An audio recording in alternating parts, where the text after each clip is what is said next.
እንግሊዝና ሩሲያ በዩክሬን ጦርነት ሳቢያ ከባድ ወታደራዊ ፍጥጫ ውስጥ መግባታቸውን የተመለከተ ነው።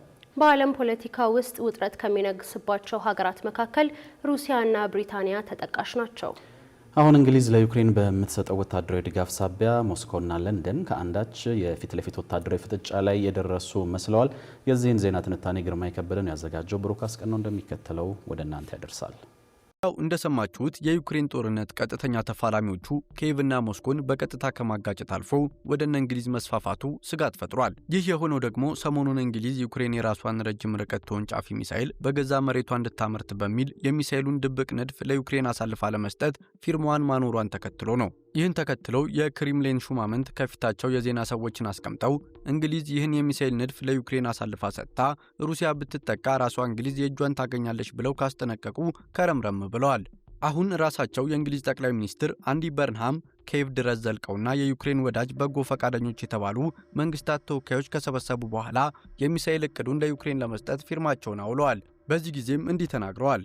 And despite Russia's outrageous threats ሩሲያ በአገሬ ላይ ያቀረበችው አስፈሪ ዛቻ ቢኖርም ለዩክሬን መከላከያ የምናደርገው ድጋፍ እንቀጥላለን። የአየር ክልላችሁና ዜጎቻችሁን ለመጠበቅ ተጨማሪ እርዳታ እንደሚያስፈልጋችሁ አውቃለሁ።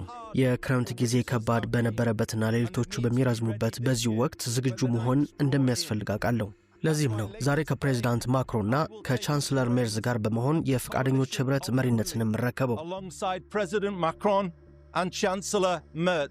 ከዚህኛው የፊርማ ስነ ስርዓት በኋላ የክሬምሊን የደህንነት አማካሪው አንድሬ ፌድሮቭ ለቢቢሲ ኒውስ ናይት የዜና ፕሮግራም እንዳሉት እንግሊዝ ከዚህ በኋላ ማንነታቸውን በማታውቃቸው ኃይሎች የድሮን ፋብሪካዎቿ ሁሉ ይጋያሉ፣ ወደ አመድነት ይቀየራሉ ብለዋል። ይህ ደግሞ ከሁለተኛው የዓለም ጦርነት ጀምሮ በተለይ በክፉ ለሚፈላለጉት ለንደንና ሞስኮ ወደ ቀጥተኛ ግጭት ሊያመራቸው የሚችል ነው። በቅርቡ አዲሱ የእንግሊዝ ጠቅላይ ሚኒስትር ሲመረጡ የሩሲያው ፕሬዝዳንት ቭላድሚር ፑቲን በሰጡት አስተያየት በእንግሊዝ መሪዎች መካከል ልዩነት አላይም፣ ሁሉም የዩክሬን እሳት እንዲቀጣጠል የሚሰሩ ናቸው ብለው ነበር። እንደሚታወቀው ፕሬዝዳንት ትራምፕ ዳግም ወደ ዋይት ሃውስ ሲመለሱ አጠጥ ያለውን የአሜሪካ የጦር መሳሪያ ድጋፍ ለማሟላት የዩክሬን ወዳጅ ሀገራት ጥምረት የሚል ቡድን ሲመሰረት እንግሊዝ ከፊት ነበረች። ትናንት ዩክሬን 35ኛ የነጻነት በዓሏን ስታከብር የጥምረቱ ሀገራት ተወካዮች በኪየቭ ነበሩ።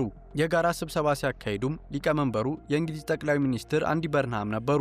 በዚህም እንግሊዝ በተለያየ ምክንያት ማምረት ያልቻለቻቸውን የፈረንሳይ ቴክኖሎጂ ያለባቸውን ስካልፕ ሚሳኤል እቅድ ለዩክሬን ለመለገስ ፊርማዋን አኑራለች።